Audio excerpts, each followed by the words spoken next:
దేవుని పరిశుద్ధ నామమునకు మహిమ కలుగునుగాక. ప్రభువా, నా నోరు నీ స్తుతిని ప్రచురపరచునట్లు నా పెదవులను తెరువుము. పాత నిబంధన నుండి స్తోత్రవచనములు. 2 రాజుల గ్రంథము. నీ కాపుదలను చూచుటకు కండ్లను తెరవచేసిన దేవా స్తోత్రములు.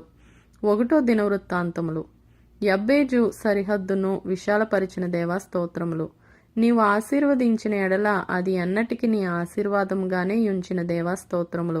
2 దినవృత్తాంతములు. ఆకాశము నుండి నేను వారి ప్రార్థనను వింటాననిన దేవా స్తోత్రములు. సొలొమోను హృదయమందు జ్ఞానోక్తులు నుంచిన దేవా స్తోత్రములు. త్వరలోనే వారికి రక్షణ దయచేసేదనని సెలవిచ్చిన దేవా స్తోత్రములు. ఎజ్రా గ్రంథము. నీ వాక్యమును నెరవేర్చుటకై మనస్సును ప్రేరేపించిన దేవా స్తోత్రములు. మందిరము యొక్క పునాది వేయుట ద్వారా స్తుతి నొందిన దేవా స్తోత్రములు.